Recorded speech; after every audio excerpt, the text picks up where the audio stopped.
Hi, my name is Gerry, and today we're going to be checking out this Gator Frameworks Elite Desk and turning this setup from this to this.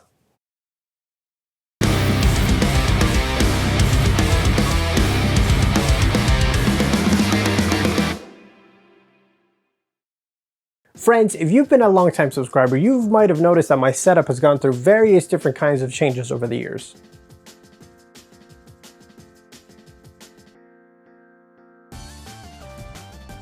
When I tracked everything for my EP Great Unknown, which is available on all major streaming platforms, I opted for a streamlined and simple setup to help with the writing process. I figured by keeping it simple, it would help with the recording process and help keep my mind clear, and for the most part it did the trick. But over time, I caught myself missing having my favorite gear racked right in front of me, and this simple setup ended up being more complicated as time went on, and it was really starting to stump any creativity that I might have had. I was in the market for a new studio desk, and after much browsing and consideration, I opted for the Gator Frameworks Elite Desk. I've been a Gator user for years now. I've used the ProGo Ultimate Guitar Gig Bag on various tours and out-of-state shows, and I use the lightweight molded 4U rack case for my actual rig. So I have full confidence in the brand, and once I heard that they were making studio furniture, I was naturally intrigued. So let's go ahead and travel back in time and put this thing together and go over some of the things that make this desk stand out over the competition. Gator is not sponsoring this video and they're not paying me to say any of this, but if you'd like to sponsor me. Before we continue, if you could please leave a like, subscribe, and click the bell for notifications so you don't miss out on any future videos. Starting off, I guess, would be the packaging. Gator did a really good job of condensing all of the different pieces so that they'd fit into 3 separate boxes. But first things first, we gotta break down and get rid of the old setup. Going off of what I said earlier, I took this simple setup and managed to somehow overcomplicate it.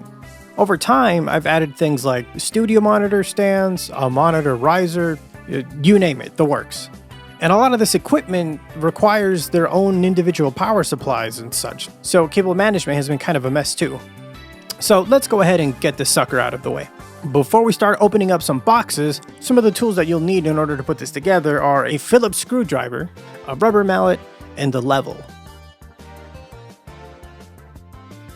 Box 1 houses all of the really big slabs of wood, like the big major piece that the legs go onto, and the other pieces that will eventually make up the keyboard drawer.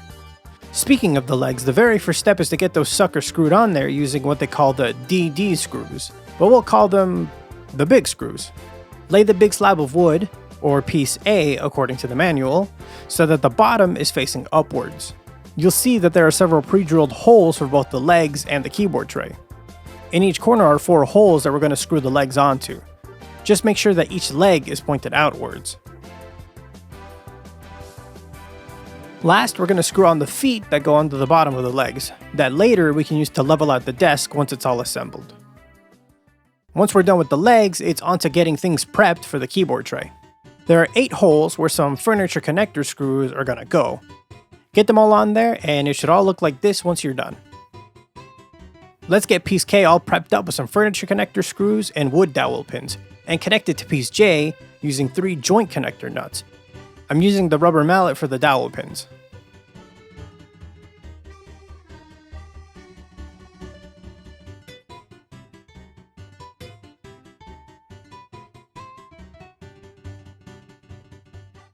Now we're going to lay down pieces M and N next to piece L. These are, I guess you could call them the wings or the sides of the keyboard tray. Let's get a couple of furniture connector screws on piece M and N and then attach them to piece L using 4 joint connector nuts. Make sure that all of the holes are facing on the inside.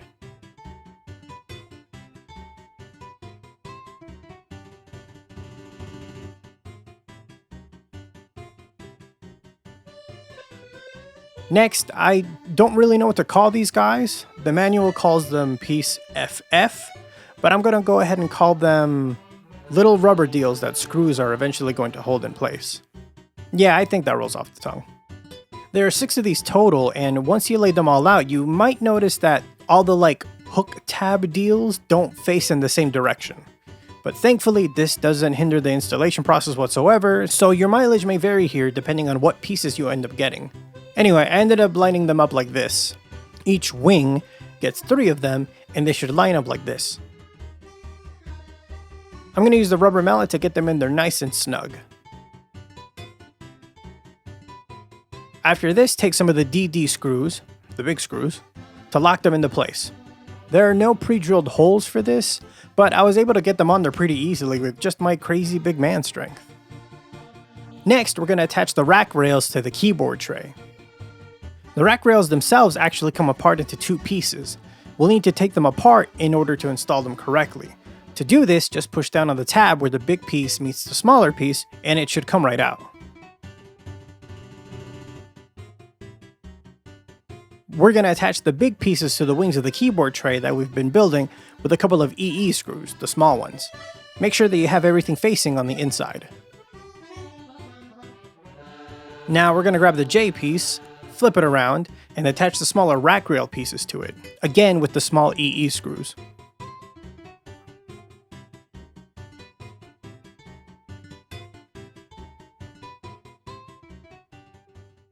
Alright, we're almost ready to attach the keyboard tray to the bottom of the desk, but first we gotta get some joint connector nuts in place. 8 of them in fact.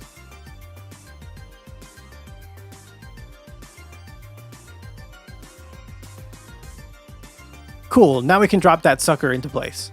It should go in relatively easy as long as you line up the holes with the furniture connector screws. Once in place, screw in the joint connector nuts. Going back to the little rubber deals that screws are eventually going to hold into place, maybe I should come up with a better name for them. Anyway, we'll need to screw them into this part of the desk. Again, no pre-drilled holes, but it shouldn't be too hard to screw them in, especially if you're freaking yoked like me. We're using the big DD screws for this part. Next comes one of my favorite features of this desk, the cable management tray.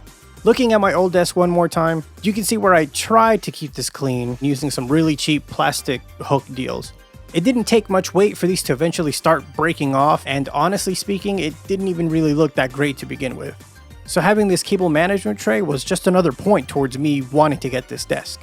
To attach it, you'll need to screw in these T-looking things, or piece QC according to the manual, directly into the desk.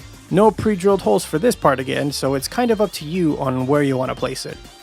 Using a measuring tape and a piece of wood as a straight edge, I measured it out to where the edge of the tray met the edge of the desk. Use the big DD screws for this part. And to get the actual tray to attach to the T deals, use the QB screws that came with the T deals. I hope that made sense. Basically, the little T deals come with like proprietary screws that come off, and then you just put the tray on there and screw them back in. You'll know what I mean when you put it together. Now with all of that done, it's time to flip the desk over. I'd recommend getting a friend to help you move it over, unless you're a crazy big strongman guy who doesn't play by the rules like me. Now would probably be a good time to use a level and adjust the feet on each of the legs to get the desk perfectly leveled. Time to pop in the keyboard tray. This part is pretty easy, it should just slide right in if you align it right. One side note, there are 2 levels that'll determine how far back the tray will go. Some people might prefer having the tray sticking out a little bit, but if you wanted to go in all the way, there's a tab that you can hit towards the back of the rails that'll make it do just that. You might now notice that there are 2 gaping holes on either side of the top part of the desk. This is designed for Gator's 4000 series microphone boom stand, or really any boom arm that requires a 1/2-inch hole, in order to attach it to the desk. I have a 3000 series which uses a clamp type mount, so I use the included plugs to cover the holes.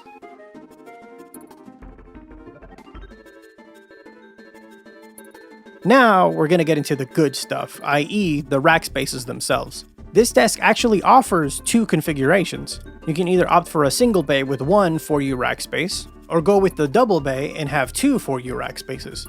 Well, like Yngwie Malmsteen once said, more is more. So I went with the latter, and I'll only be going over the double bay configuration for this video.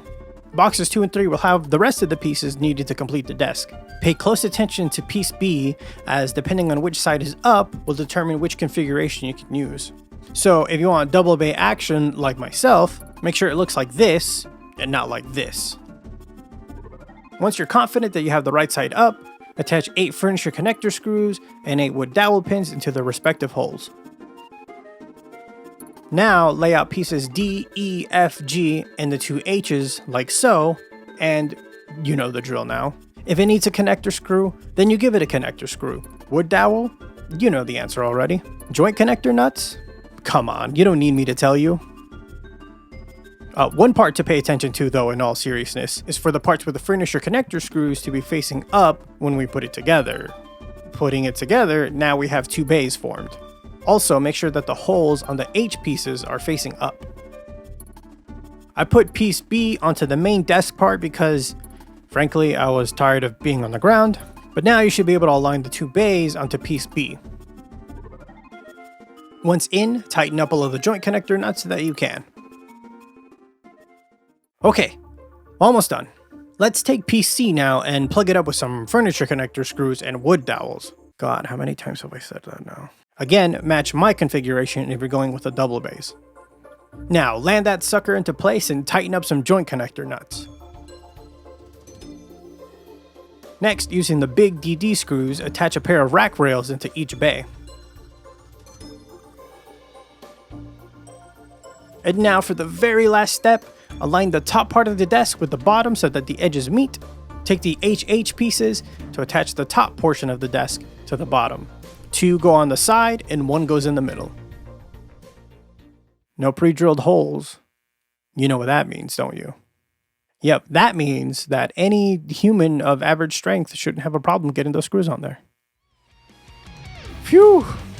Now let's get some dang equipment in there.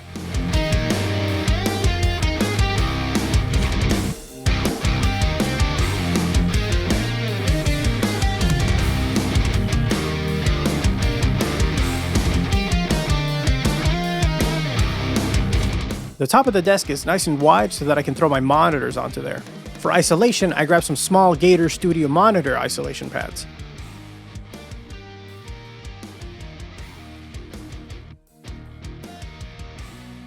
Ah man, look at that cable management.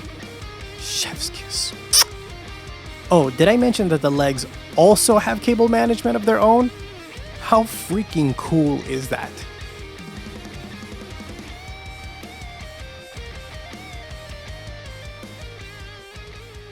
And with that, it is finito. We're finally done.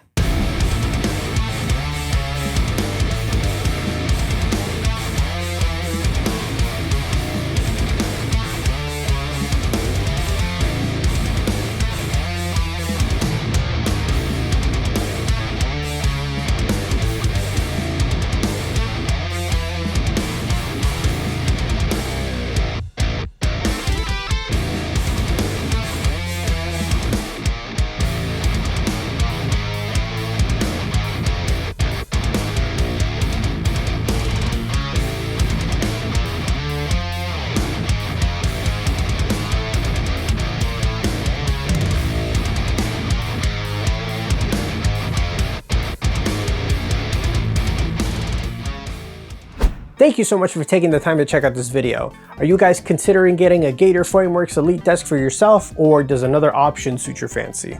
Let me know in the comments, I'd love to hear your thoughts. Friends, I finally have merch. If you've been wanting to help support me, there will be a link in the description that will take you to where you can get yourself some sweet GT merch. It really helps with making these videos possible. You can also keep up to date with me on social media, and I'm sure that's all on the screen right now somewhere. And that's also linked in the description. And for more guitar videos like this one, you can head over to my channel, hit subscribe, and I will see you next time.